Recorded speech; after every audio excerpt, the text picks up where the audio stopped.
Yo, people, it's your boy Major, and as always, I'm with my brother Ace, and welcome back to another episode of Two Up Front. Ace, what are you telling me, bro? Yo, bro. Nah, I'm doing well today, man. It was a beautiful, beautiful weekend. It's been a beautiful start to the week, man. You know, when you look across and you see all the ups, none of them are happy. But you're happy. You know, it was beautiful. Beautiful. So yeah, I'm definitely very looking forward to this stream, bro. Should be a good one. Yeah, man. Hey, there's a lot to get into, man. A lot of football to talk about. Hey, and as always, blessed and highly favored. But yeah, man, before we start, please make sure that you like the video, please. And of course, we appreciate all of the support that we've had so far, all the sharing, all the subscribing. And yeah, man, we would appreciate it if you continue to do so. But yeah, bro, a lot of You know football what, to bro? talk Let about, me man. give you a shout out, bro. We're getting a lot better with the YouTube stuff. Like, Oh we're yeah, man. doing better. Hey man, hey man, you know, you get accustomed. You get accustomed over time. But yeah, bro, a lot of football to talk about, man.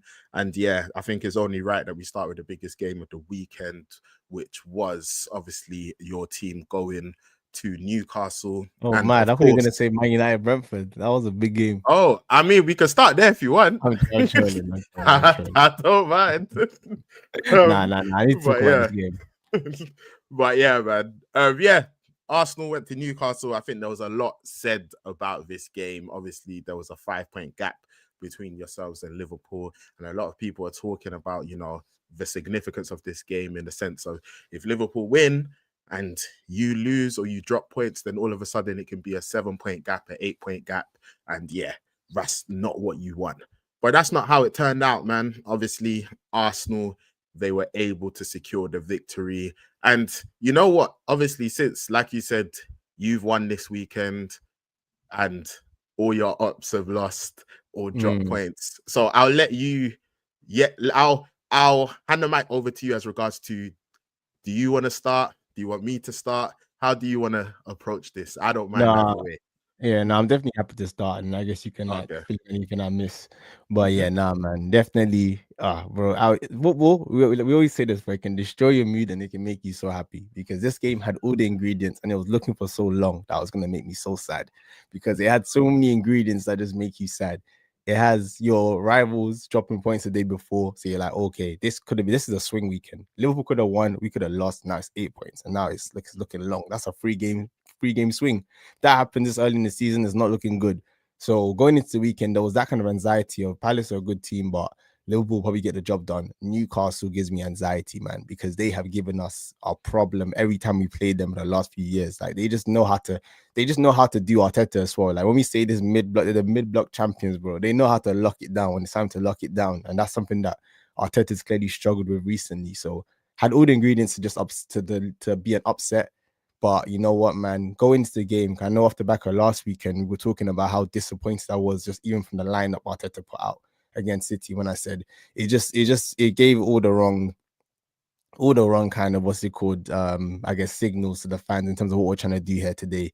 The San Marino on the 10. I was like, yeah. And I thought he was gonna do the same thing again. So I was very pleased when I saw the lineup, man. I said, okay, Eze in the 10.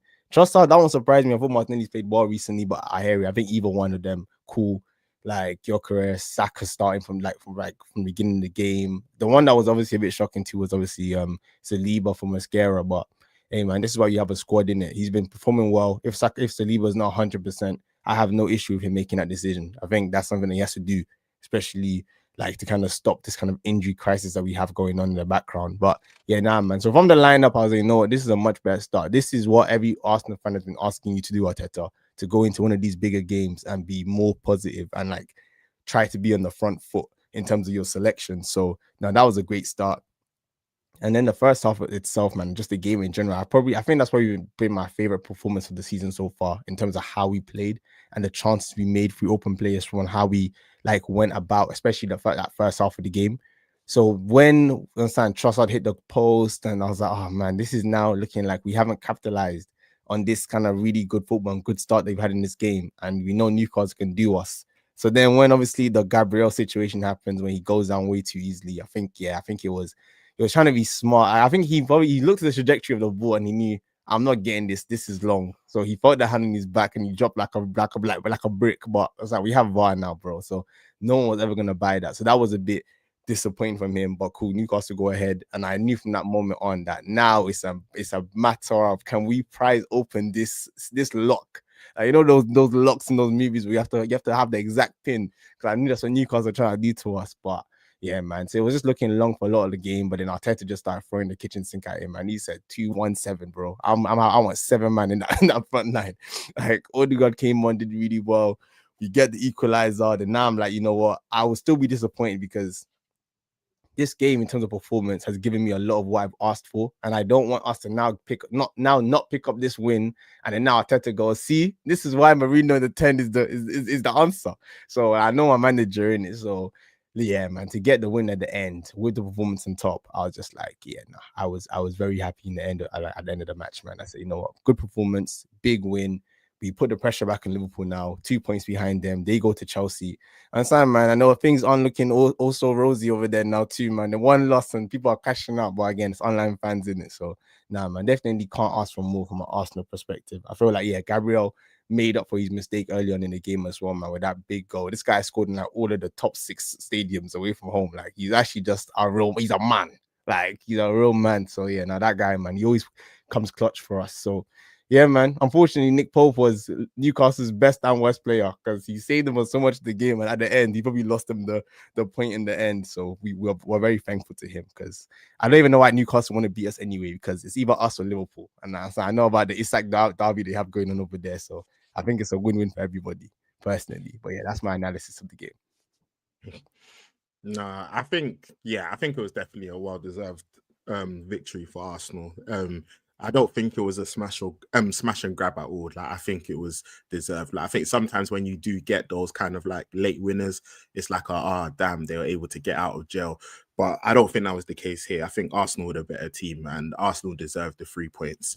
And I think it's funny because pretty much almost everything that like a lot of people criticized as regards to when you face City, I think were corrected in this game. So I think from the starting lineup, I think Arteta, yeah, man, like whether he wants to admit it or not, he's not going to admit it on camera, but he realized that he made a mistake, and yeah, he decided to take a different approach. And yeah, I know people were trying to ask him about it after the game, and he was like, "Oh, West City and Newcastle, I think they were both 2 excellent performances." So we're like, "Okay, Yeah, okay, my manager's a gaslighter. okay."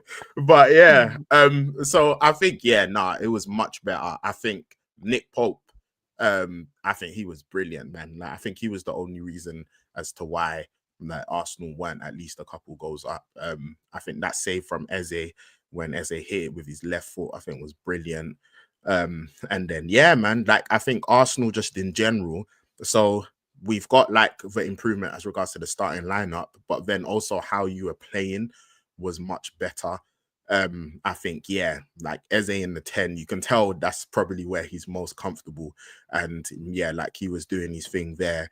And yeah, man, that move, I think you mentioned it, the move for Trossard, which I would normally expect him to bury that, to be honest. But yeah, like it was a really good flowing move by Arsenal. Like it was good football. And yeah, man, like Arsenal were doing their thing. So even as regards to how you were playing. And then even later on, I think, again, to give Arteta credit, the decision to bring on Odegaard, and credit to Odegaard as well, because I agree with you. I think he played well when he came on, but also like the decision from Arteta to go for it. So it weren't like Eze, you get taken off, and Odegaard, you come on. It was like, nah, man, like we need a goal. We need creators on the field. This is how we're going to approach it. And yeah, man, like I think you reap the rewards for doing that, like Arteta did.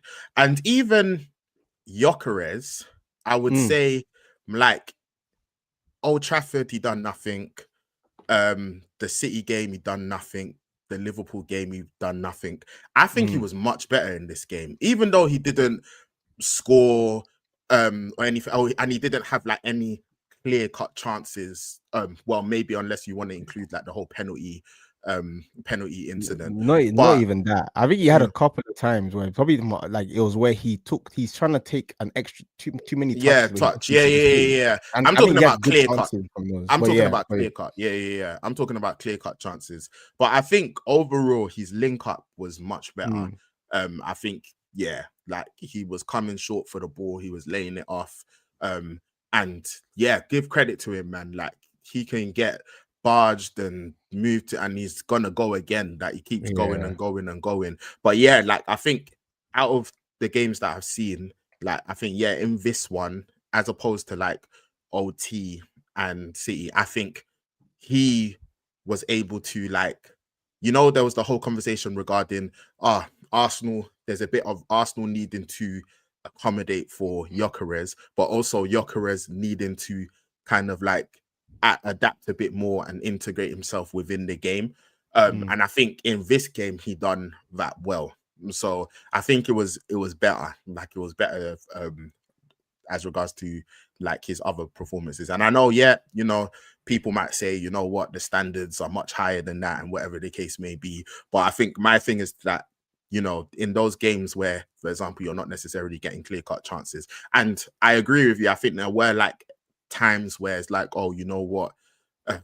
I know, was it the Champions League game? What game was it? I'm trying to remember where Henry was talking about Gyökeres's like touch and like allowing that to and all of that stuff. And yeah, man, there's obviously things that he can work on. But yeah, like I felt like it was, if I was an Arsenal fan, I would have been like more encouraged with like how he integrated himself within this game. I think it was a good performance in general by him, to be honest. In terms of I think he definitely could have got a goal if I say those moments where he could have released the ball quicker, because there was a couple of times where maybe if he's touched or he released it there, and the penalty too. Like again, on another day he gets the penalty and he probably bags that. So, but nah, man. Do you think he would have taken it? I think so. I remember at the start of the season, I remember I said that I think Gyökeres should grab the penalties, like personally for me. And I know you weren't quite sure about it because obviously, like, Saka, I think after the Leeds one, after I saw him hit one, I said, Saka, brother, it's okay. Leave this to Gyökeres. Like, Saka can eat off assists, man. Gyökeres needs them goals, bro. Like I always say it, like whoever your main goal scorer you want them to be, in my opinion, they should take the pens. But yeah, like I think it was a very that's the type of victory that wins you titles, because all the pressure was on Arsenal after what happened, and we'll talk about the Liverpool game. And yeah, man, like I think this was like a big opportunity to now like try and cut the lead. And then of course you've played City at the Emirates, you played United at Old Trafford, you played Liverpool at Anfield, and you played Newcastle at St. James's Park in your first 6 games. And yeah, man, like those are nice games to just try and get out of the way. To be 2 points off the top after those games, I'll take it, man. So I was saying, and our next like 6 games are a lot more winnable as well. And I know Liverpool's are a lot more challenging, so that we should definitely be trying to make up the difference in these next 6 games by going on a run now. So nah, man, definitely happy to, I guess, reasonably happy to be where we are right now, at this stage of the season, like everything considered.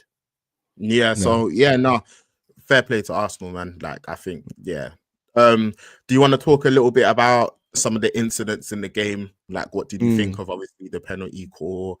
I think there was also like the Gabriel handball. There was the whole Gabriel incident with his flailing arm in Voltemade's face. So that was going on. So yeah, what were your opinions? Yeah, now I'm interested to see yours too. So let's go through it one by one. The penalty, I think it can. I think the bigger issue with the penalty is the lack of consistency with what VAR is for. I think that's the bigger issue, because I think from the referee's perspective, he saw it and he thought that's a pen. Then VAR have now gone and slowed it down, looked at it from multiple different angles, and then they've now spoken to the ref for like 5 minutes. So like, it's like, are you trying to change his mind type situation? I don't know. So I think it's maybe just that contradiction of like, are you re-reffing it and that's cool? Just say that's what you're doing, or is it a clear and obvious mistake? Because I don't think it was a clear and obvious mistake. I think on another day it could be given. Like I think it's one of those ones where Gyökeres hits it into Pope. Pope gets deflection, but he still takes him out. So it's kind of like where's the kind of line where if he just saved it and then Gyökeres is still on his feet, Gyökeres too definitely made the most of it. But like if he and Gyökeres now still on his feet and still scored, and that's one thing. But you've touched the ball because Gyökeres hit it first, and then you've taken him out. If they give a pen, I'm not gonna cry and say it's not a pen. So I think it could go either way on that one. But I think it's just more on just VAR. Just be consistent. Are you gonna tell the ref when you think he's made a wrong decision and he changes his mind, or is it a clear and obvious mistake? That's the big issue with that one for me. I don't know what your take on that, whether you feel it was a pen or not. Yeah, no, I think I agree. Like, I don't think it would have been like a clear and obvious mistake. Like, so yeah, again, when you're talking about how VAR should intervene, it should be for things which are, yeah, the referees clearly missed that, and yeah, I don't think this falls into that bracket. So yeah, I think that's fair.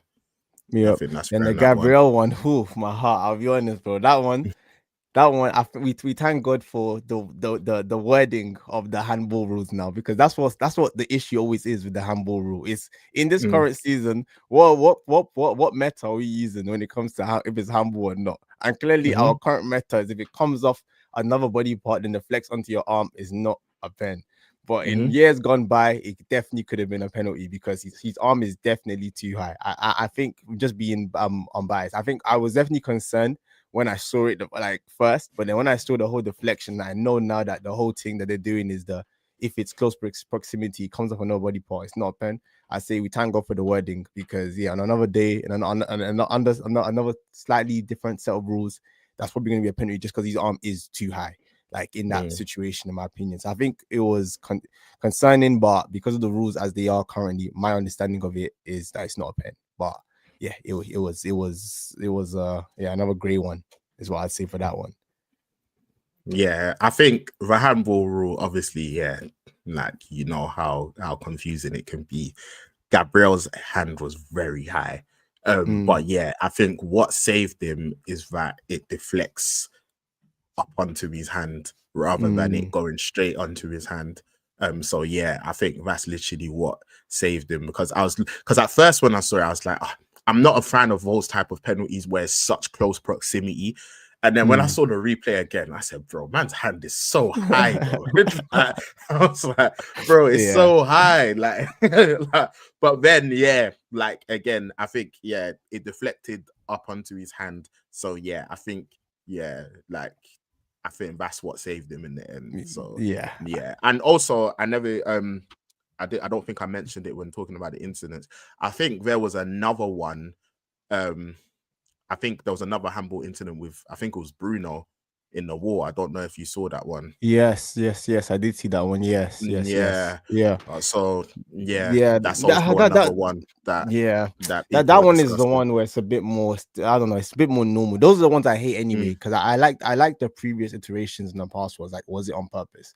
I don't like this whole like if he's sliding and that's a normal movement, or he's jumping in the air, or he's blocking in the wall. If your arm is close enough, relatively close enough to your body, I don't think that should ever be a penalty because it's like you're punishing someone for doing something that they can't literally do unless they make it easier for the attacker to score. Whereas like, my arm is literally just here. So yeah, that one I think that was less because I don't think those should be pens in any scenario. The Bruno one, in my opinion. So I think that's why that one doesn't really resonate with me. But, and the last decision, the whole red card. Bro, listen, all I have to say to that snitch about Mardy that's going running to the ref saying whatever, man. You know what? If it was any other team, I'd have been like, Gabriel, bro, like what you doing? But Newcastle, this same team that last season, Bruno elbow out, came and run and smacked my player in the back of the head and continued playing. These thugs that play football, this fogonomic team, they're trying to complain about some Gabriel being aggressive with them, man. It was any other team, I'll hear it, but because of the team he plays from what they regularly do to players on a consistent basis, get out here, man. Gabriel shouldn't have done it. His head was gone, but I have no sympathy, and I'm happy he did it, and you go away with it. So yeah, man, that's all I have to say on that one. Like I feel like that's a non-issue because you play for Newcastle, bro. With that one, I'm not gonna lie. I think Gabriel got lucky. I think he got lucky. I think literally the only thing that saves Gabriel is that, and I think funnily enough, Walter maybe said it afterwards in the interview where it was like, yeah, like it's just I didn't go down. Like he said, I'm just not the type of player to go down. And yeah, there would have been other players that like would have went down. But yeah, like he just decided not to go down. But I think if he did go down holding his face, then I think Gabriel's in trouble. I think he's in big trouble. So yeah, I think also that one as well, Gabriel, like top defender. You know how highly I've spoken of him, but yeah, that one as well. It was a pure case of just losing your head. Like Yeah, you got gone, dunked on in the corner. Like, do you get me? And it's like, yeah, you can't take it, and then now your thing's gone. And I'm not gonna lie, I liked what Voltame did as regards to like when Gabriel's trying to shake man's hand and he's like, nah, I hear it. I rate that. Like, do you get me? I hear it. But then he got hit. He got hit with the celebration after though. I rate that. Yeah. No, Gabriel got the last laugh. He most definitely got the last laugh. Yeah. So yeah, man. But yeah. Just wanted to quickly talk about the incidents. But regardless of all of the incidents, I do think that Arsenal were definitely well deserved of the 3 points. Like I said, I don't think it was a smash and grab at all. Like, I think it was one of them victories that, yeah, got the last minute winner, but it was nothing less than you deserved. So fair play for that, man. You know what? Last thing on Arsenal now, bro. Now Arteta, you stumbled upon something. So now, how is he gonna now make decisions in the next game? That's what I'm also very interested in. Because even Odegaard's coming back now, and saying, what are you gonna do now with Eze? What are you gonna do now with those midfield options? So man, I think it's going to now be very interesting to see what he's taking from this game and like what we kind of implement in our next one against West Ham, which I know Nuno's going to come and hit us with the nastiest low block. So that's going to be another interesting game to see whether we do have a solution to these teams that want to play like this against us. But yeah, man, definitely on this weekend, very, very happy. Yeah, no. Fair play to Arsenal. And yeah, man, from one TwoUpFront team to another, obviously Brentford, the mighty Brentford took on Manchester United. And yeah, man, hey, boy, where do we even start? I feel like I've gotten back to the place, man. First and foremost, I think man, like what a time period to start streaming. Like regarding talking about Manchester United. Like out of all the like years I've been a Manchester United fan, this is the era that I pick to start talking about Manchester United. Crazy work. Not even Ten Hag's. I'm so happy this is my era, boy. I had some dark years. Not even Ten Hag's not even Ten Hag's first or second season. Like yeah, it was literally what Ten Hag start a third season and then the Amorim era. Yeah, like do you get me? So yeah, man, crazy. But yeah, man, I'm not gonna lie. It's one of them ones where I thought obviously when we did the predictions, we both predicted the Man United win, but at the same time, like I'm not surprised that we lost at all. Like I think after the Chelsea game, I said it. Like, do you get me? Like I was happy that we won the Chelsea game, but I said it on the stream. I was like, bruv, yeah, like there's not really much I could take from this. Like all the same problems that we had, we've still got them. All the same concerns that I had, I've still got them. Yeah, it's not like it weren't a victory where I was just like, oh, you know what? I believe this might be the turning point. So yeah, man, like it's one of them ones where it's like ultimately, I don't think a lot of United fans like were widely surprised, even if we thought that we might be able to get the win. I think, of course, like I never watched the match in full because obviously TwoUpFront were playing. So yeah, and it was the early kickoff. So I only watched the highlights, which I know would have been the same with you. So yeah, like from what I saw, it was one of them ones where it was like horrible defending for the goals. Like I think Amorim as well, for whatever reason, like he for the last I think couple of games he's not started Euro. Bro, Euro's in trouble, man. Yeah, what? Because he plays a Kobe. Yeah, no, not even that. That's probably one thing. But what was the game that Bruno got caught in the back post on the pole and Bruno said, "Oh yeah, Euro was meant to mark him." Since that game, bro, he ain't played. He's in trouble. The City game. Was that City game? Yeah, it was a City game. Yeah, man. That's when Bruno was talking about Euro. Yeah, man. He went to the dressing room and said, "Boss, that Euro kid, man, You made me look bad today. Yeah, see, Put that that's one not on even the bench. that's not even what I've seen, man. I'm seeing he's boys with Kobe. Oh, That's what yeah, that's what I'm seeing. I hear it, bro. Them two are Divide and dogs, conquer. I bro. hear it, bro. Hey, I'm That's what divide and conquer. that's, Wait, he said, hey, you're even with us. that's what I'm seeing. You're not with us.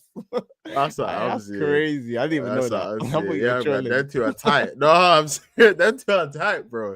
Them two are boys, man. So yeah, man. Damn. But I think he wanted to go with like Maguire because obviously like the long balls and like the long throw threat and stuff. But yeah, man. Like for all of that, you forgot about the other weaknesses. And yeah, like paid for them. I think, yeah, man. Like obviously Bruno. You know them ones where it's just like when things are going bad. Yeah, Yeah, rains of pause.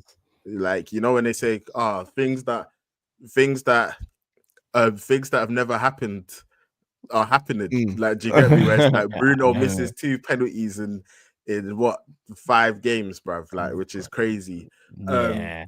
And yeah, man, like again, I'm not even gonna. This is how you know it's bad. Like even like the ref decision, like with the red card, like it should have been a red card, but ultimately, like I was just like, yeah, it should have been a red card, but United, you man are just not very good, Yeah. man. Like, do you get me? So it's like, yeah. So even if Bruno scores the penalty and we are able to get out of it again, ultimately, I don't think there's much signs of encouragement.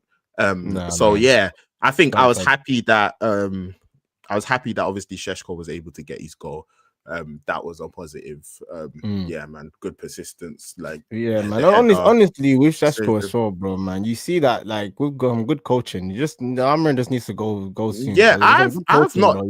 He has I've fundamentals. not Like, been on him. Yeah, like I've not yeah, been. I know Whilst we've you've been not been. I know streaming, bro. you've not Yeah, been. I've not Yeah, I been know on. you've not been. Even I know a lot of people Šeško, like, have been, but yeah. yeah, even when you look at it, bro, it's like he didn't start against Arsenal. He didn't start against Burnley. He didn't start against Fulham. Yeah, it was Arsenal, then Fulham, then Burnley. He didn't start in any of those games. He started against City, and then he started against Chelsea, but then had to come off at half time because Casemiro got the red card. So it's like even like he's not even had like a lot of starts under his belt. And yeah, and United also, like, we've not been good, we've not been creating chances. But when I've watched him, like, he's actually not someone where I'm looking at it and I'm thinking, oh rah, you're one of my biggest concerns right now. And I think even like in this game, from what I saw, I think like he done some really good things even outside of the goal as regards to like overall play and being able to link up and stuff. So yeah, Šeško is not someone that I'm like, yeah, he's not at the forefront of any problems right now. I think, yeah, Amorim, man, like I'm not even on Amorim no more, man. As regards to getting Move on to past him, it. man. Yeah, man, it's just Ineos now, man. Like, Yeah. that's what I'm on, man. It's not Yeah. even, bro. He's already told you what he's on. He said not even the Pope. He's already told you, like, bro. He's told you Yeah. I'm not gonna change. He's told you if you want to change, like, you're gonna have to get rid of me, etc. Like, Yeah, he's change already the told mask. you what he's on. Like, do you get me? Yeah. Like, he's already, with everything that's gone on, even when Casemiro was out, even when like Cunha was injured, like, he's not put Bruno in the 10. Kobe's not played. I'm seeing Mason Mount like doing wing back shifts. Like, so he's already just told you like what it is that's happening here. Like, do you get it? So I feel like at that point it's just like, bro, I don't even have energy to put into this. It's like, Ineos, like, you now need to just, like, bro, because we know what's gonna come. Like, we know what's gonna happen. So it's like, are we still gonna have the season left, like, where we could salvage something before that happens, or are you gonna wait until it just gets Bro. so bad? You And guys are I feel like it's gonna be the latter. So yeah. yeah, man. Again, you're on your bounce back against Sunderland. If it wasn't for that, like, it could be international break is long, but I feel like, yeah, you guys just don't do back-to-back wins, but you can do the alternative Oh, things. So I'm sure. that's under the game's gonna be difficult, bro. For I know it's. sure, I know. man. I'm good. I know Yeah. it's gonna be, Oh but I know yeah. it's gonna be. But I think he's gonna save his job because he has to. Oh, That's what I'm oh, saying. I don't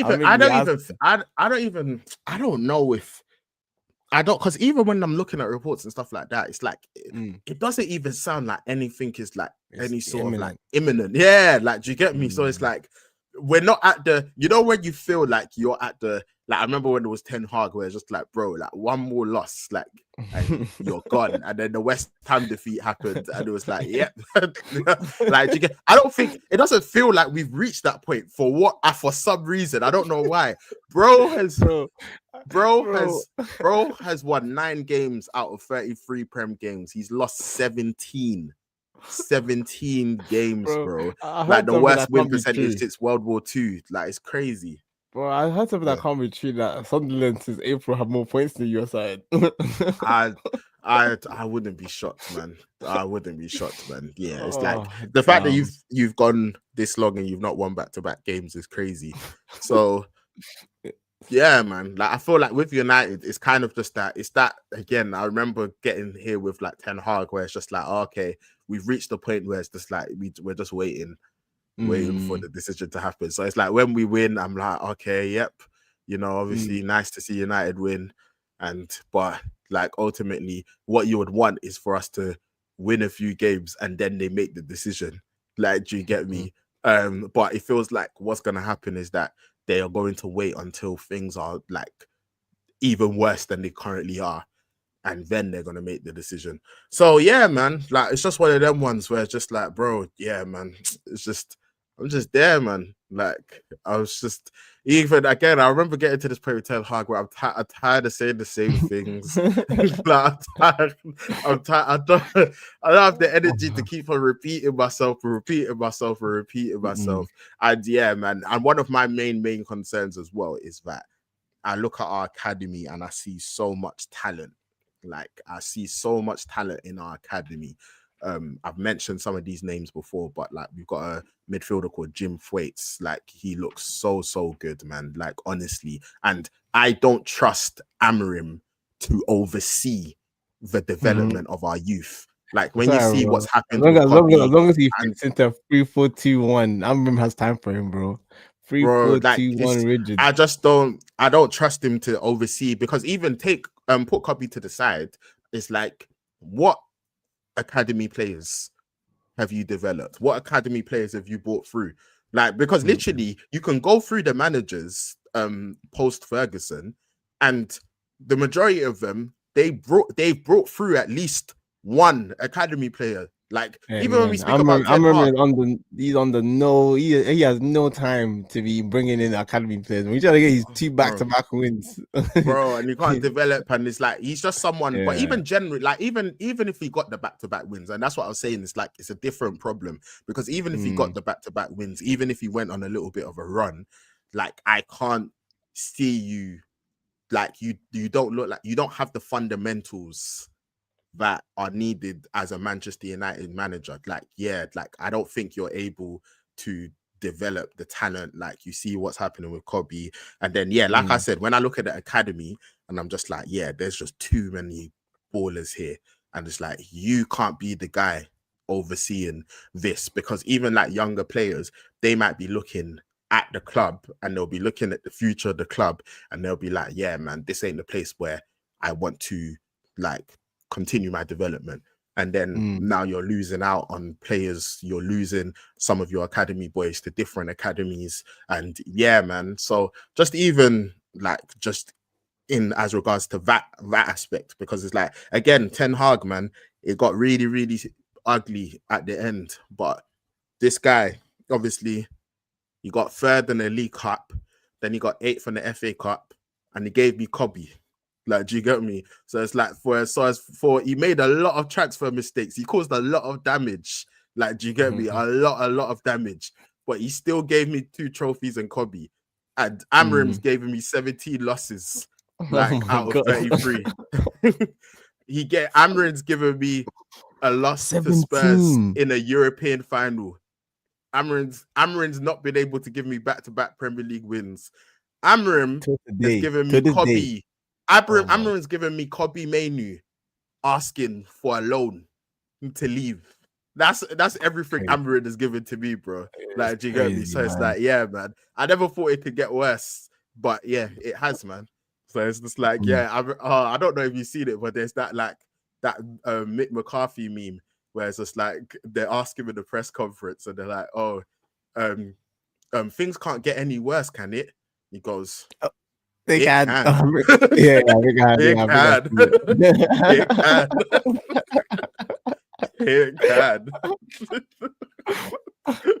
What's the Simpsons So, one? yeah. Darby's already dead. No. Like, they just keep kicking you, bro. Nah, Nah, man. man. Nah, So nah, yeah, I man. hear Like it, bro. even the little things Bro. that even when things are bad, that you could look at little things again. Like I said, like Yeah, man. when When you Ten said Hag was looking not the bad, 10 hug appreciation, bro. bro. When things were looking bad, I was just like, bro, this guy allowed Kobe to dunk on City in the FA Cup final, bro. I was just like, at least something good has come from this, bro. I can't name one thing. Like, you know what? And I won't even give Amorim too much credit for this. I think one thing I will say is that overall, because I know a lot of people have been talking about like the players, and I definitely think that of course the players have to take accountability because they're the ones on the pitch, but also like a lot of people are talking about, oh man, it's these players, man, and yeah, there's a few players that still remain from previous eras, but bro, there's a lot of new players in this squad, and like, do you get me? It's like, bro, it's like there's a lot of new players here. Those are Like, the people trying to do you protect get me? Amorim, man. The Yeah, reality like, of it is that he's not done anywhere near. You know, sometimes you at least want a coach to do enough where you're like, you know what, you're getting the best out of this team that you could in it. So this is where we then have to look elsewhere. But he's not doing that bit. So yeah, it's definitely not the players, man. He needs to be the focus. We need to spotlight him. Because yeah, that guy's been terrible. Man. So yeah, like you say, man, bro, it's because of all the Gucci Armani that he be wearing. He comes to press conferences, he talks very well. Understand? He'll explain to you why you're losing. He'll tell you that it's gonna get worse. He's so honest. But yeah, bro, man, I think it's now got to a point where it's like, bro, I see through you now. Bro, so I see through him now, man. Like, yeah. I don't know if you have any other kind of thoughts on the match. Nah, man. Yeah. Yeah, man. It's just staying, man. It's time to go. No, I heard, man. It's so obvious. Like, so it's so funny as well because last season it was the whole he needs a preseason. He's now had a preseason. He now has 1 game a week, bro, and it still looks terrible. Like, it still looks terrible. He's still coming with this 3-4-2-1 rigid.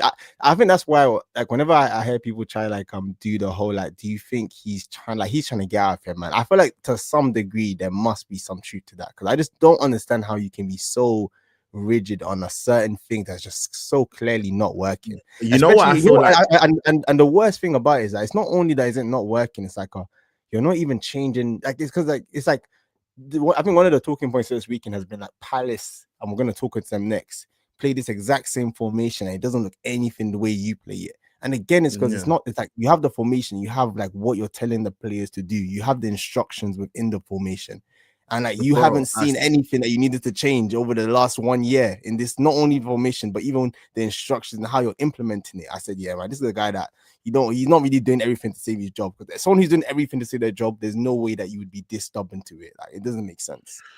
I said it before, bro. Formation and the system aren't the same thing. Yeah, like, they're not the same thing, bro. They're not at all, man. They're not the same thing. Like, so many managers, many managers build up in a game in various formations. Like, many managers build up with 3 at the back when they're playing. Like, even if they don't start 3 at the back, like many players and many managers have changed their actual formation. Like, do you get me? And still have a broad philosophy as regards to how they're going to play football, how they're going to press. Like, yeah, formation and system, they're not the same thing. Formation and a philosophy, they're not the same thing.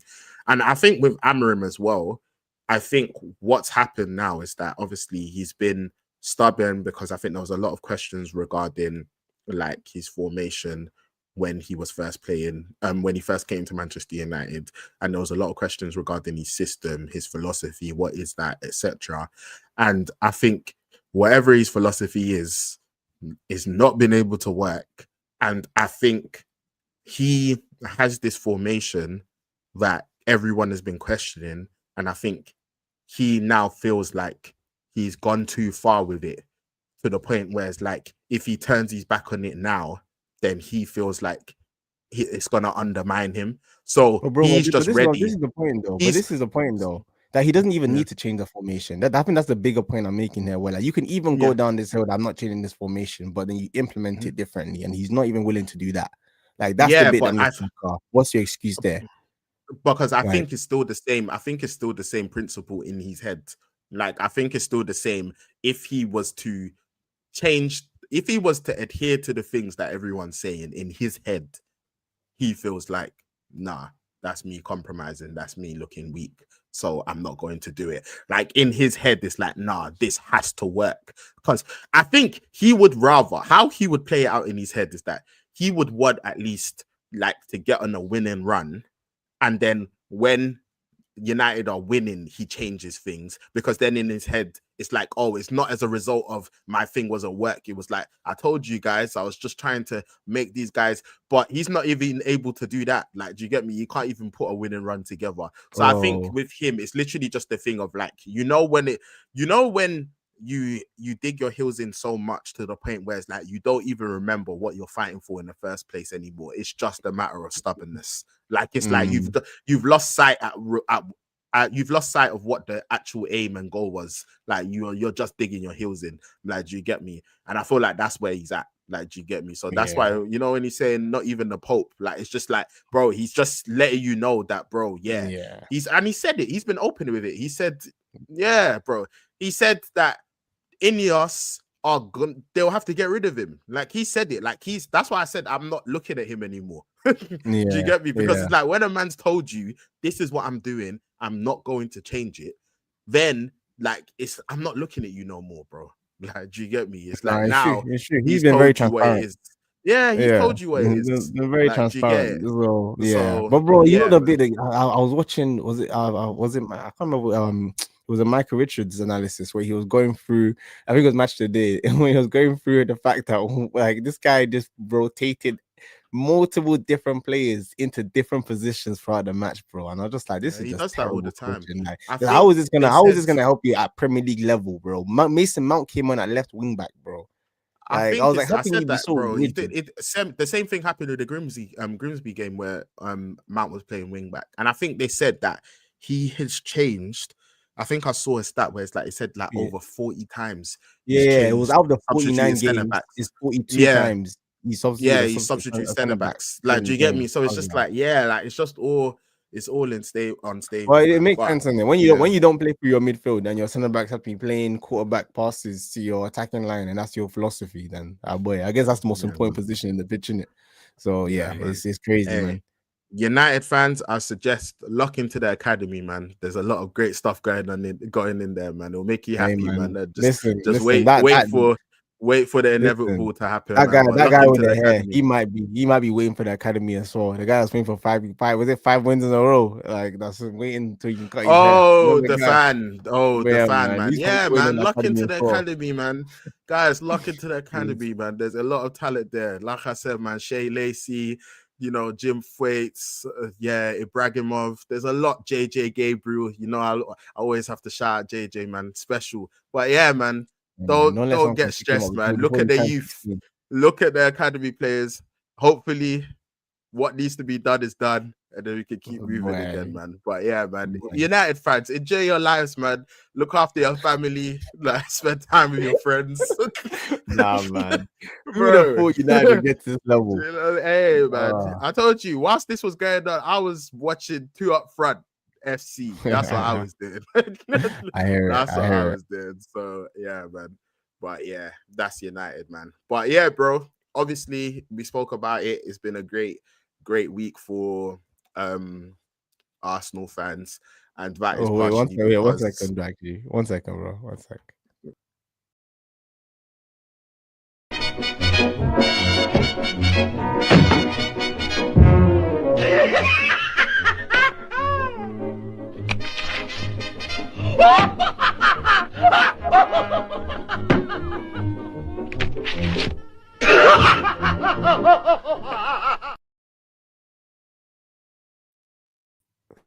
Sorry, bro. I just had to.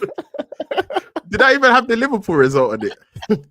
I don't even think it did, but don't worry. Bro, I've got something for Liverpool, bro. that's the main Nah, it's result alright, that you bro. I should be just even want concerned about. nah, man. I know. Trust me, I got something for them as well, bro. Don't Oh, I worry. know Don't you worry got about an it. Nketiah thing, bro. I know Don't worry, it's bro. always an Don't worry, Nketiah, bro. bro. Don't worry, Whenever you're bro. I got ready, stuff for bro. them. Yeah, I got But something for them, bro. But continue anyway. Continue. no, bro. I think it's the mic goes to you, bro. It's like this is a Oh, big okay, thingy for okay, you, yeah, bro. no. No, honestly, I feel like for me, I was like, I knew that what's it called, Palace was gonna give them a difficult game, but I didn't think that they would actually manage to beat Liverpool. And I didn't watch the match, but from the highlights I watched as well, yeah, man, they dealt with them. Like it should have been much more comfortable for Palace. And then the fact that, cause I think I watched basically this like most of this, I love the second half and like the end of the game, and I was like, it looks like Liverpool are gonna do what Liverpool do and do their smash and grab last minute winner, and that's what I was expecting, and I was not ready for what was gonna happen, man. That my boy, far away from home, bro, far away from home.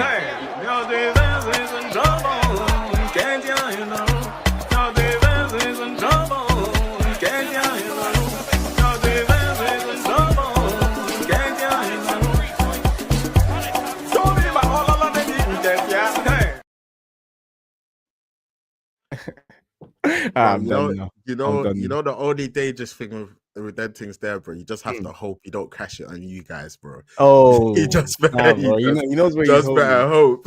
He knows where his home is, You man. just better hope, bro. He knows where his You home just is, better man. hope, bro, because the Liverpool Nah, fans will be ready. They'll be ready. But yeah, yeah, no, nah. I agree. From what I saw, it looked like Palace should have been, bro. Again, Allison, man, like that's what happens when you've got a world class keeper. And yeah, man, like he kept them in the game because yeah, like Palace had chances. Like that could have been no exaggeration. It could have been 4-0. Yeah, it could have been, man. It could have been. Yeah. From what I've heard about it too, it just sounds like I think Slot also got his lineup wrong as well. It feels like, because yeah, man, I think eventually, I've been waiting for this. Not me personally, because again, I know how football analysis works. Everyone will see the problem, but if you're winning and no one talks about it, but yeah, Verts, like this start to the season that he's had has been generationally stinky, bro. It's been generationally stinky. Like he's actually for 125 million. If this was again Liverpool winning, so no one's spoken about it. But if this was at any other club, the start that he's had, we'd be speaking about it a lot more because he's really, really struggled with the Premier League. I think it's one thing where a player comes in, you're like, okay, maybe it's the physical demands that you're not really understanding, and that's gonna come with some time. But it's like even on the ball, like the passes he's misplacing, the chances that he's missing, like good chances that's falling to him in the box. I don't know if this must be nerves because yeah, Liverpool needed to turn around very quickly, man. So I just wanted to say that, yeah. So I think overall it sounds like Slot probably, I think he tried to pack out the midfield to put Verts on the left. What I'm hearing anyway, because I haven't actually really preed it properly from what I've been told. But it just sounds like it's just not really working, and they're just getting sliced through by Palace like at will, So yeah, nah, man. I think I've definitely heard some criticism to Slot in this game too. And overall, like these big signings. Oh, enough to say, I guess it's like needs time because we know he hasn't had a preseason, so we can't be too critical of him. They definitely missed Ekatike in this game as well. So that silly red card definitely came back to bite them because this is probably a game where he probably would have come on and got that last minute winner for them, and they would have got away with it when they didn't deserve it. But yeah, nah, man, it definitely didn't. From what I saw, it wasn't a good performance from Liverpool at all, and they definitely deserve to lose. Yeah. I feel like with Verts, I think Verts is a quality player. Like, as much as like obviously he plays for Liverpool, but yeah, I think he's quality. I do think people have been on him, to be fair. Like, but I think it's definitely not been as bad as it could have been if Liverpool were dropping points. So yeah, if Liverpool now start to drop points and his performances still are up to scratch, then he's going to get a lot of scrutiny. That comes with obviously when you pay such a large price tag. Like, yeah, like I've seen it happen for players at my club. We've seen it happen for players at other clubs, etc. So yeah, that type of scrutiny is going to occur. But I'm not gonna lie, I do feel like I watched him a lot before he went to Liverpool, and he's quality, So man. So what's your thing then? I do think he's gonna come good. Yeah, but when you say you think he's gonna come good, like what do you think? Because I'm just like, what do you think he's struggling with in the Premier League so far, relative to what you used to watch him in Leverkusen? Because like, if he's gonna come good, what's that based on? So first and foremost, Liverpool don't play with a 10. They've not played with a 10 for years. Like they don't use a 10. Like even when you go back to Klopp, their midfield was always, like that first Klopp team that obviously were able to get the Champions League and win the Prem afterwards, it was described as like an engine room. And even when you look at like Szoboszlai, like when he's even played kind of in that position, he don't play like as like a 10-10. He's kind of like the industrious kind of like worker, great at pressing, like, do you get me, very tenacious. Not to say that he doesn't have on the ball quality, but yeah, Liverpool, their midfield has always been so much more of kind of like an engine room where they don't play with a 10. When Wirtz was playing under Alonso, he was a 10. He was a pure 10. You know, Alonso, he played with like the 3 in the back system with the wing backs, with Frimpong and Grimaldo. And yeah, like I think he was being utilized in his natural position. So I think first and foremost, I think because Liverpool, they haven't played like that in a while, I think there's a lot of adjustments going on. I think even as regards to like the relationships in the forward line, Salah, etc., like I think there's a lot of kind of like figuring out to do. And then of course it's a new league, like, do you get me? So it's like even like how defenses are approaching what do you call it, how defenses approach like taking on the responsibility to mark him, like, will be very different. And probably from when I've seen him, funnily enough, I think probably like the best I've seen him was actually when they faced Atletico in the Champions League, when it was in. And again, maybe that shows that, you know what, it's partially also the Premier League and that adjustment, because yeah, like in that game he looked much more clean. So yeah, like with me overall, like it's been 6 Premier League games, of course. Like, you know, I know the 007 memes, they've been flying, etc. They were trying to grab Šeško, bro. Šeško escaped. Like, you get me? But bro, yeah, he's last day in. Yeah, bro, they escaped it. And this is, hey man, the agenda's what agenda, bro, because it's like man can come on for 2 minutes, 10 minutes, 15 minutes. Hey, bro, they say that that's counts. an appearance. Yeah, that counts. It doesn't that matter. counts, bro. You touch the grass. So yeah, like I think it's one of them ones where it's like there's a lot of adjustments that need to be made. I think also there is just a general thing of like he's just not been playing, even if you take out like the formation and the systems and etc. He's also just not been playing to the standard that he knows that he can play. But like I think it's going to improve. So if I was a Liverpool fan, I actually wouldn't, honestly, like, of course the banter, the ride, like they're gonna fly, but I actually wouldn't be that worried, honestly. Like I wouldn't be that worried. I think it's very early. Like that's me just giving my unbiased opinion. So, no, yeah. I hear it, man, and I agree. I think this is why we have to laugh now before he turns it around. But yeah, he's been terrible, man. Because I'm not gonna wait till he's now playing well to now be saying how bad he was. Because he's been shocking. I've seen this guy misplaced passes. Now this is 125 million pounds worth of footballer. That was going on here, or 160 million. Especially too when I hear how people you rubbish in Odegaard in terms of like a relative player and saying that Wirtz when they were gassing him. I haven't watched much of him, so this is like my kind of first. So that's now the bar. Now I want to also see you like rubbish him on the pitch and not just I'm sure he will come good, but I just have to just highlight how bad he's been since he's actually joined Liverpool as well. Like definitely talk about it. But nah, man. So yeah, it just sounds like Liverpool. They even almost again like the game was still alive because Palace hadn't put them to bed. So they even almost, I think Isak had a good chance that he probably should have scored. Like, and another day they could have definitely grabbed it. The ball kind of got stuck underneath him a little bit. I don't know if you saw their goal as well. That even the Liverpool goal, that there was a handball in the build up as well. Yeah, like, the Salah. Yeah, I did see that. Yeah, like from that replay that I did saw, it did look like it was a handball. So yeah, I'm curious as to why that didn't get disallowed. But yeah, also fair play to Chiesa as well, man. Like he's been grabbing these opportunities this season. Yeah, no, I've been hearing some people say that he might be pushing for a start. To be honest, because if you're being honest, he's he probably if there wasn't 125 million like in front of him, he may have a shout to say, "Bro, I deserve some minutes."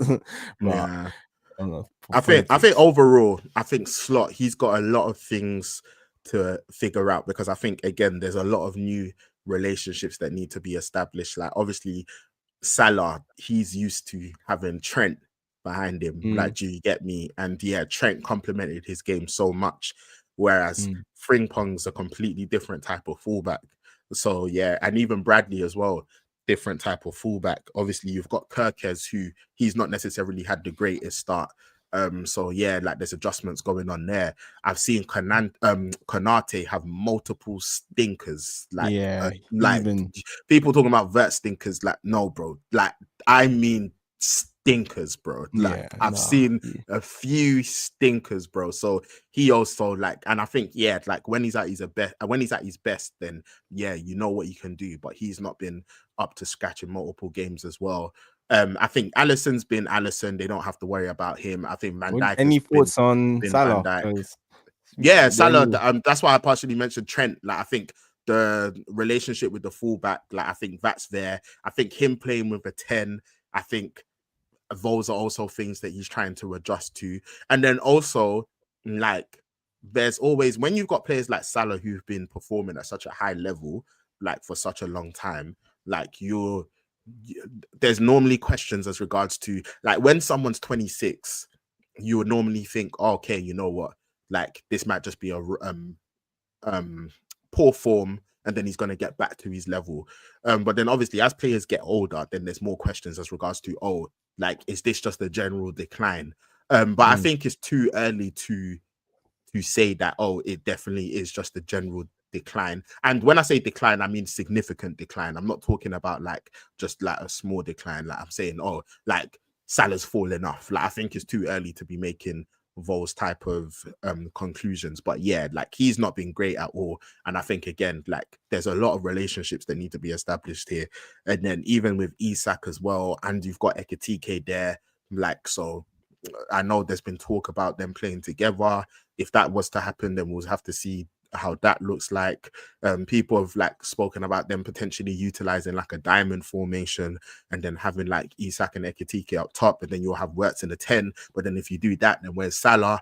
So there's loads of things that that's a bit Slot's going mad. to have to That's a bit mad. Slot's gonna have to figure it out. Like, he's gonna have to figure it out, man. But The yeah, one man, thing though, like, they you've got the definitely talent in your thought of squad. life. Yeah, they definitely thought, like, when Salah does leave and gets that Saudi bag, that front two, that diamond then does make a lot of sense. Like, it Yeah, then does because start people making a lot talking of about, sense.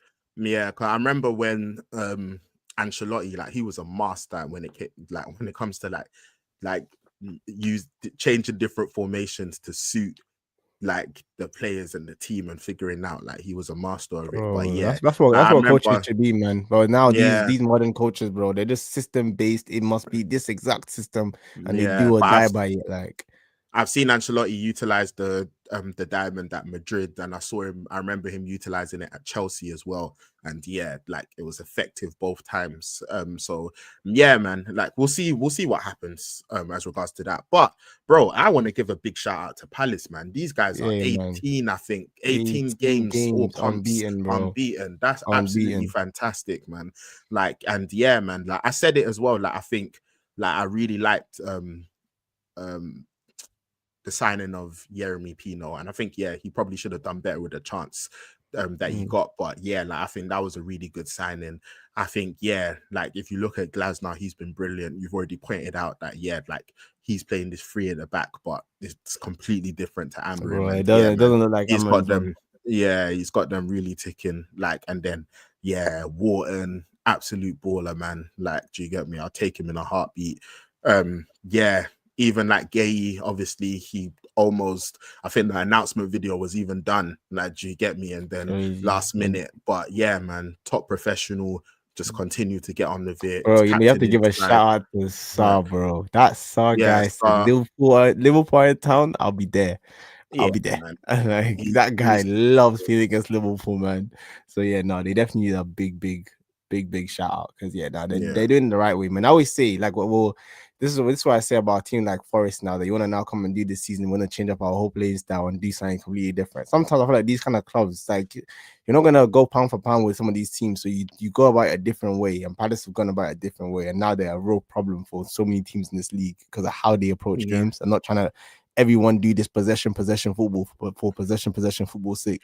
But But you nah, know man, what it is? definitely big shout out I to them. think even generally though, I think generally speaking, I think the just even football, like, when you look at it, I think it's going away from that No, it possession type of it football. is. Like, I City and think Arsenal are it's, both moving away from it. A yeah, I lot of think it's teams are, and going. it's I think true. the general trend is going away from it. Like, I think, yeah, It like, is. I think football's when I look at a lot of matches, it seems to be much more transition based. And yeah, man, like you're even seeing all the things of like even those little edges, obviously set pieces. We know Arsenal have been so effective, but you're seeing now a lot more teams like utilize the long throw. And yeah, like I saw the ref even like apparently towels aren't even allowed like to drive the ball apparently. Like, do you get me? So it's Why? like, What's there being yeah, allowed? like I bro, saw I I don't saw the know, bro. Arsenal one, but I thought it was Yeah. because it was Nah, bro. Apparently, things it's not foul. allowed. Yeah, Why? apparently, yeah. I don't know. But yeah. So yeah, man. Like I think like football's just making a general trend away from that. But yeah, no, Crystal Palace, they've got a lot of players, and I mean a lot of good players. And I know that obviously they would have been disappointed regarding what happened with the Europa League, but I feel like them being in the Conference League, I think again, like they're able to be in Europe. I think they've got a really good chance of winning it. That could be back-to-back trophies, and then obviously, if you win the Conference League, then you're through to Europe. In the Europa League as well for the next season, and yeah, and in the league as well, they're doing their thing, and yeah, it'll be interesting because I know Palace and Liverpool, I think they meet in the next round of the League Cup as well. So yeah, man, like absolutely brilliant. It's a brilliant time to be a Palace fan. A No, it is, brilliant man. time. They're living top third in the Premier League. Yeah, no, Yeah, man. they're doing their thing, man. They're doing their thing. Yeah. And hey, man, um, one of your ops. I mean, another one of your ops, Chelsea. Obviously, Boy, they dropped points. More than dropped points. They lost. boy, Brighton, the player that the club that they like to get all their players from. bro. Imagine going So shop. You shop from there all the time, and they still beat you. I'm so confused on how that yeah, man. happens. Yeah, Like, but yeah, man. Again, I only watched highlights of this game.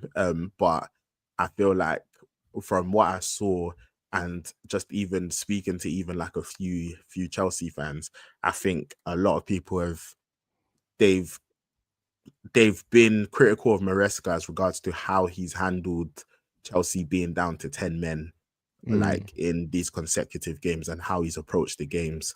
And yeah, because I think a lot of people were saying, and from the little I saw, it looked like Chelsea actually started okay. yeah, the But first then half were really good. yeah, but then obviously afterwards, like things turned. Obviously, shout out Wells, man, still doing it. Danny Welbeck, like still Boy. crashing it, man. But yeah, like I think there's been a lot of talk about Maresca, and then obviously a lot of talk about their recruitment as well, and some of the decisions that were made. Obviously, Jackson going to Bayern, and then obviously those left wingers with Gittins and Garnacho, and yeah, like the lack of centre back depth. So yeah, man, like hey, that's back No, to back no. losses with Liverpool next. So But no, no, boy, I hope they arrest this form and they turn it around now. Okay. I hope that they get serious now. Cause yeah, now listen, this is a big game. But yeah, nah, man. I think it's pretty much what you said, that it's just Maresca, he clearly has and to be fair on him, he's also come out and admitted that yeah, he's made some mistakes in these last couple of games when they've gone down to 10 men. Cause yeah, he just becomes so negative, and it's like he's like it's done, the game is over, there's nothing I can do. And that's kind of the mentality he kind of approaches it with, where it's like, bro, like it's still possible to get something for this game, especially when you're at home as well. So the fact that he just so regularly just completely froze in the towel, I was like, yeah, big mistakes. But yeah, bro, honestly, my thing with Chelsea, man, I think right now is just I think it's like it's their transfer business, man. Like I feel like with Chelsea, it's like they blind you in the summer and then the season starts and you realize why you're always so critical of it. Because I think these moments remind me why they're clearly not making decisions for the manager and for the good of Chelsea to be as good as they possibly can be. Because I feel like with the money Chelsea has spent, there's no reason why this season Chelsea should be going back into this as like just a top 4 contender, which is what it looks like right now. It looks like they're not going to be in that top 4 kind of challenging conversation. And for the money they spent, they definitely should be. But then again, when your options are Gittins and Garnacho left wing, you let Jackson go and you don't bring in another, like, okay, yeah, Delap, but you let Jackson go, and now you have João Pedro, who's been really good actually while he's been there, play as your number 9, where he's probably better in the 10 anyway. If you had a striker in front of him, I look at their centre back options. I'm like, yeah, Cole was injured. That's unfortunate. But I look at the rest of them, like, this is the quality of their general, like a lot of their team. I look at the quality. I'm just like, for the money you spent, it just doesn't give what it's meant to give. So yeah, with Chelsea, man, I think it's just like we go into another season now where I look at the money they spend in the summer, I look at what they chose to focus on. I'm just like, it just feels like it just feels like the decisions aren't on like, okay, cool. Chelsea finished what, fourth or third last season? Fourth. Okay, what do we now need to do to now take that extra next step? Well, I'm saying, like, what transfer business do we need to make to push us over the line? And it just feels like that's never the decision. It feels like it's okay, cool. How can we flip some players? Like, I don't get their ownership, man. So yeah, nah, man. That's my thing with Chelsea. I just think we just go into another season where they're gonna be decent. They're definitely gonna probably finish top four, but it's just like I think I just still expect more from them at this stage with just what they've actually procured. And I look at the quality of their team and I don't see the money sometimes. But yeah, man. Those are my Yeah. thoughts on Chelsea. Yeah, no, I agree, man. And before we get into the predictions, do you want to have a quick word on your North London neighbours? Boy, Obviously, I know all Spurs. I say about them lot is that I've been seeing some people, especially these online fans that want to be doing, oh, Arsenal celebrate draw against Man City. Oh, it's so embarrassing. Oh, winning mentality. And I see my man taking up his top against the last minute win against Wolves. I say, have some shame, bro. But I get why he did it, because they'll get popped for a lot of that game. But yeah, now ultimately, yeah, I think from what I've heard, I haven't seen all of it. It just wasn't a good performance, and they go away with a point. But I feel like with Spurs, they're another one where it's just like, unfortunately for Frank, I think he's in the category of, I think maybe you can do the best you can with the players you have, but I think ultimately you just have some gaps in your team that maybe just the quality just isn't there. It's gonna show in games every now and then, and I think that's just where they're at. So it's gonna be interesting to see where they kind of finish like during the season. But it just feels like, yeah, another club that maybe if the ambition was more there and they made sure that they filled all the holes they needed to fill, then they could have been a very interesting team to watch this season. But it feels like there's probably going to like gaping holes, like left wing. I look striker. I look maybe even like in the midfield sometimes. So I just feel like there's just gaping holes in their team. That just means that, yeah, they're gonna get more games like this Wolves game over the season, just regardless of what Frank does. Because I think he's made them harder to beat, more defensively solid, but going forward, I feel like the quality just really isn't there to the level that you need to be like a challenging top 4 team. But yeah, that's my take on Tottenham, man. Yeah, I think with Spurs, I think there definitely are positives. I think, of course, like you would have been expecting to beat Wolves, but yeah, the fact that they were 2-0 down against Brighton and they were able to get a point out of it, and then they were down with this match again and they were able to get a point out of it. And yeah, this match I don't think they played well, but what's that saying? It's like, if you can't win a game, don't lose it. So yeah, but I think generally, yeah. What did you say? I said the finish was lovely as well, though. No, really good finish. I think, and yeah, no, I feel like it's fair for you to have a little jab at the celebration as well, because people did get onto Martinelli against City. And to be fair as well, that was the other thing that I was even going to say regarding the Arsenal game, that when I was like, everything basically that people criticized with the City performance, you basically corrected, even down to the celebration when Marino scored. It's like, you see Rice telling him, brother, brother, they're gonna cook you. The job is Even not done. Timber's there in the background telling them, bro, we need to get back. Like, get me? So it's like, yeah. So these Arsenal players, they really like corrected everything from that City game. So fair play to them. But yeah, Spurs, I feel like, again, I don't think I'll be like overly like worried if I was a Spurs fan in as regards to like what their expectations of the season would be in context of that. I think Thomas Frank is a good manager. I think with me, there's some glaring obvious things that are like more apparent. I think Xavi Simons, he's not a left winger. I think he's definitely best centrally. And yeah, like you want them to be occupying those spaces. I think, like you said, they do have some weaknesses in their squad. Whereas like, yeah, that left wing position, obviously Johnson, like, you know how much of a threat he can be, like as regards to back post and finishing and scoring goals, but his overall game lacks a lot. And yeah, like I think also they are probably suffering from injuries as well. Like obviously Madison, Kulusevski, I think Mwani's been out as well. So yeah, like I think it's one of them ones where it's like, I think just generally speaking, let's like when it's like maybe 10, 11 games into the season, then we can kind of like assess again. But yeah, I agree as regards to they've got some holes. They probably would have wanted a bit more quality.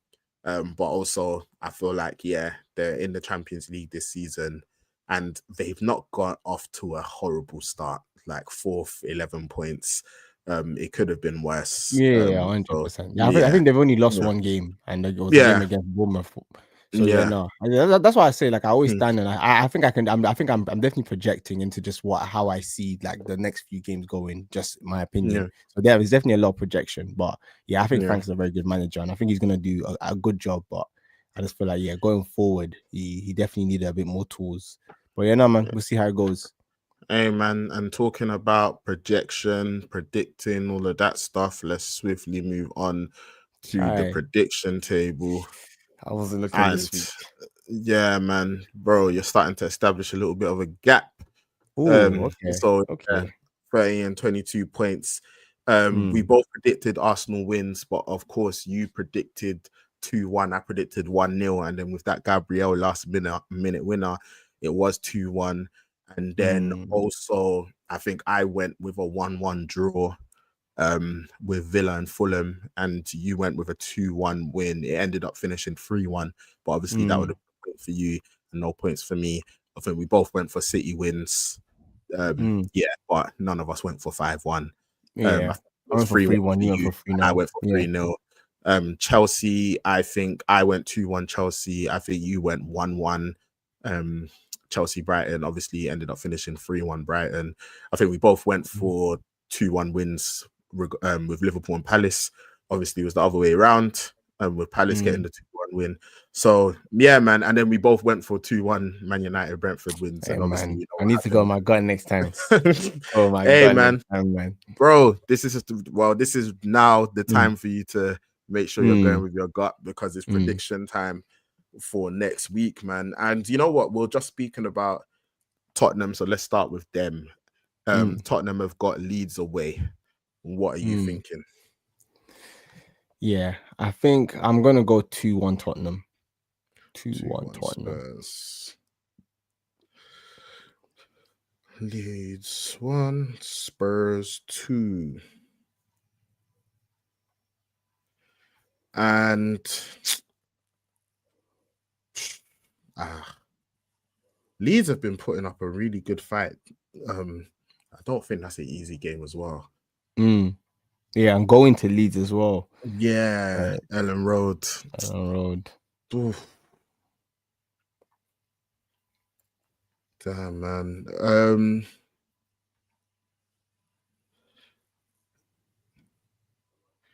I am gonna go 1-1. Ooh, okay. Trying to add some Yeah, drills into I'm that. gonna Like, you go don't really go for 1-1. the drills. Oh no, yeah. I was just thinking that Leeds have been really good at home. They've been putting up a Mm, fight. Um, mm, and Spurs have also got Europe in the midweek. Like, nice. It's a yeah, good shout. so yeah, Good I'll shout. go. Next one. Um, let's go United Sunderland.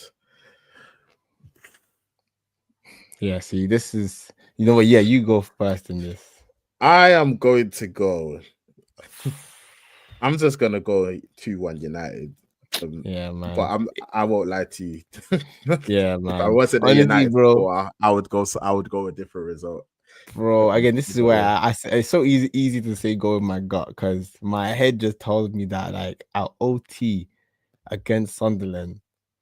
You got if this was like you had won the last game and this was going to be the back-to-back win, I would definitely say Sunderland. But the fact that you guys have just lost, so you reset the counter and now you guys can get a win again, I'm gonna go 2-1 Man United. I'm gonna go 2. Oh, 2 what the 1-1. 1-1 is calling me. It's calling me. But I'm gonna go 2-1 Man United. I feel like cool, yeah, cool. I'm gonna go 2-1 Man United. This is the big one for next week. We've got Chelsea at home to Liverpool. What are you telling me? Yeah, Chelsea at home to Liverpool. Is what's I should have probably checked. If Sanchez is back, was it a straight red? What did he get against you guys? Was it just a United, they one got a game straight ban? red. You got a straight red. Well, it's not dangerous places, just one game missed, right? I think is how it works. Okay, cool. I'm gonna go 2-2. I'm gonna go 2-2. 2-2. Liverpool. I am gonna go 2-1 Liverpool. 2-1 Liverpool. I hear it. What is next? Brentford City. I am going to go 3-1 City. Yeah, it's actually funny. I have the same thing. I'm gonna go 3-1 City too. Yeah. First.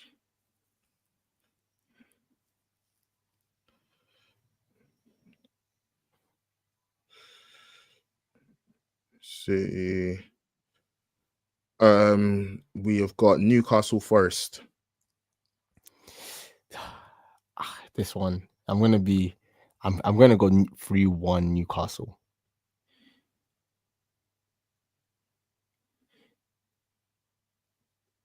Forest. I am going to go. I'm going to go 2-0 Newcastle. I hear it.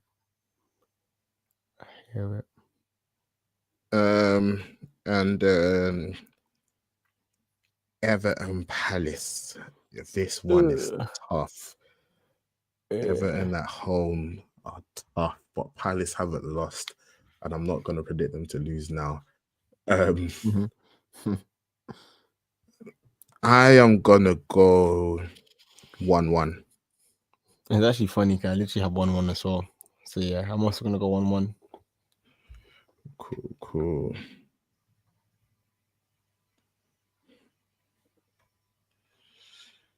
And final one, Villa Burnley. That's you, bro. Villa Burnley. I've gone 2-1 Villa.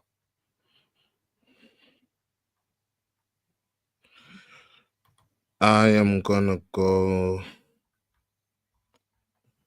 Do Villa have a midweek game? Probably. They play on Thursday.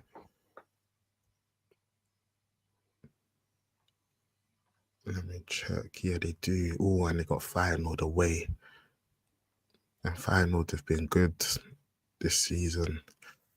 Oh, this is new information. Can I update my score?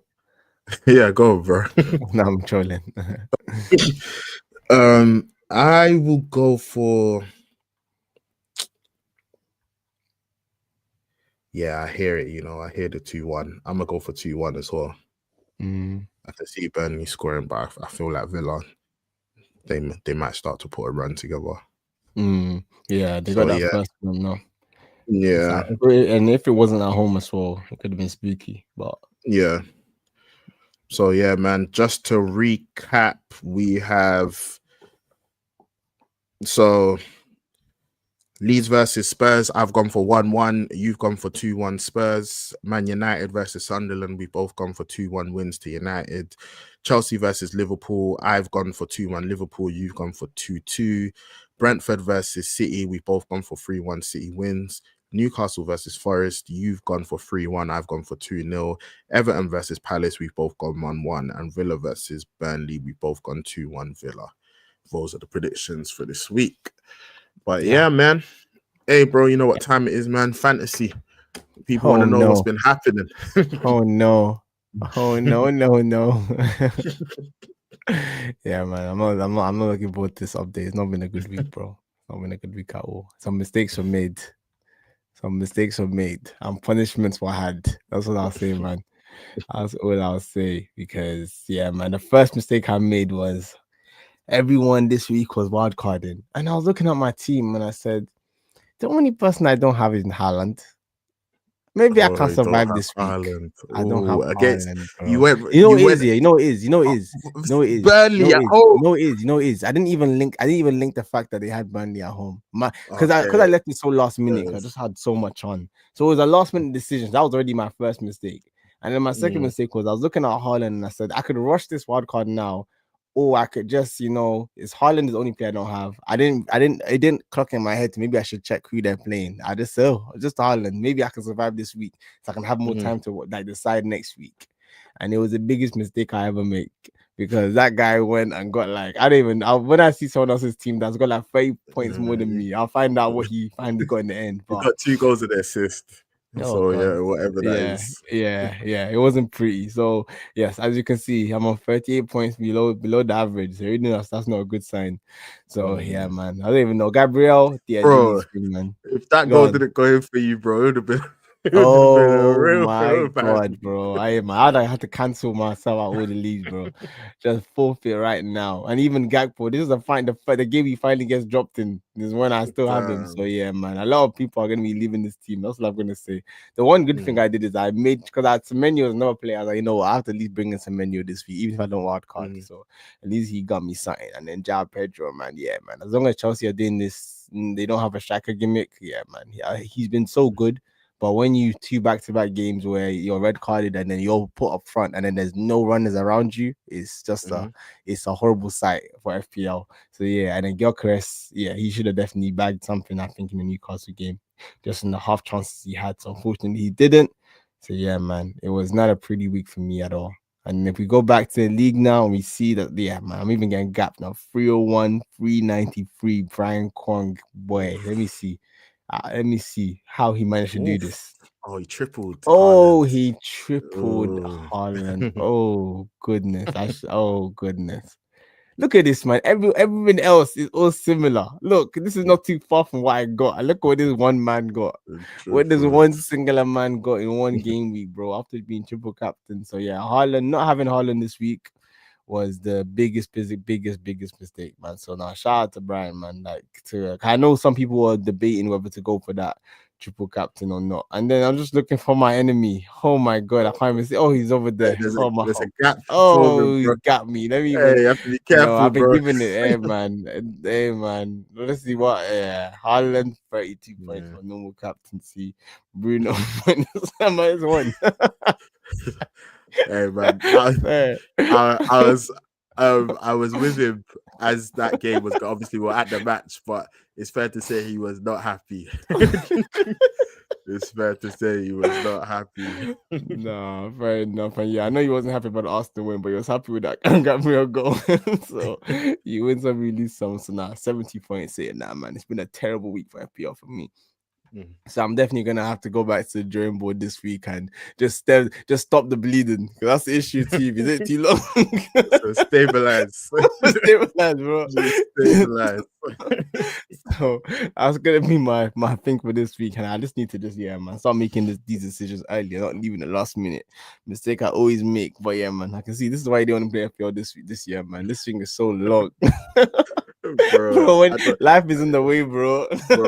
I knew it, bro. You know what it is? I knew it would even get towards like Christmas time, and you know when they've got the multiple midweek fixtures. I said, oh yeah, bro. Yeah, man. I think next year I'm gonna take a break. Yeah, I say we'll see what happens, because shout out the boy Sadie. That's what he did last year. He took a break and then he went back this year. Like, do you get me? So I'm thinking maybe this will be my off year. Then maybe next year I'll go again. We'll see. We may alternate. Maybe on my break. We'll see. But it's always fun having these convos. So yeah, that's the update for this week's FPL. Until next week. Appreciate that, bro. And yeah, man, if you're not already in the league, man, and you're playing FPL, then yeah, get involved. The code is literally going across the screen right now. And yeah, man, join the league. And yeah, as you I know he needed a break. I know, bro, needed a break, man. Hey, man, I don't judge you at all, man. Hey, sometimes you gotta remove yourself. You know what is it? When the fun stops. When the fun stops. Stop. Stop. When the fun stops. If you've been walking on the road and you've had to scream out loud, bro, then I think you just put the phone down. Yeah, man. Yeah. I just watch from afar. Just watch from afar, man. So yeah, man. But No. yeah. Hey, bro, it's been another good stream. Obviously, yeah, man, there's a lot of football happening, not for my Mm. team, but I know your team, you've got a European fixture this week. I Yeah, I'm think it's actually going to a Olympiacos match at tomorrow. home. Oh, Yeah, should wicked. be good. Hey, Yeah, yeah, that'll be no, that nice. should be great, man.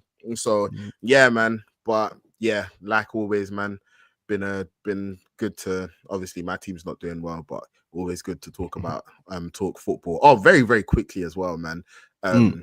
Just obviously we cover the Premier League here, but you know I watch a lot of football outside the Prem.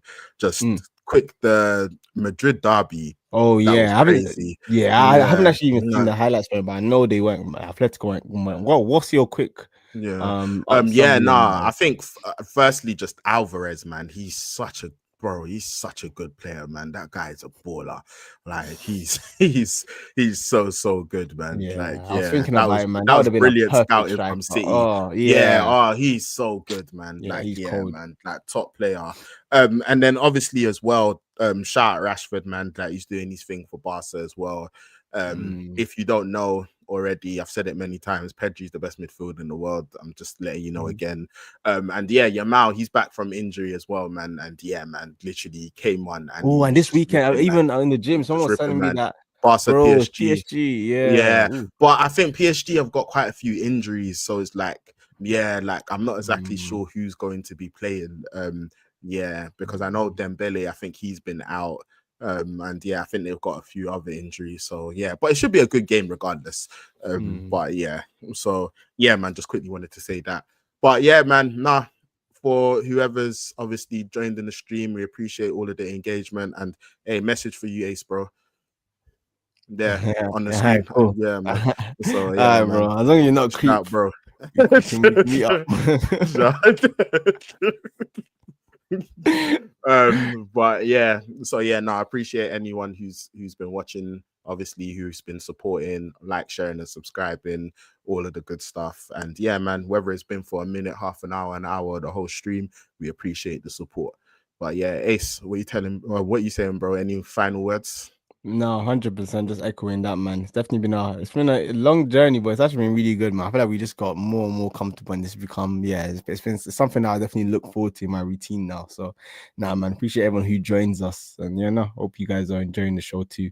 So yeah, no, I feel like even this weekend, I even need to catch up with someone that might be seeing maybe game on for a stream, but I need to organize that, which just reminds me of. But yeah, no, I'm definitely enjoying it, and thank you to everyone who does tune in, watches it live, watches it after. We greatly appreciate it. Really appreciate it. Yeah, man. Hey, hope everyone has a great week, man. Stay blessed, and until next time.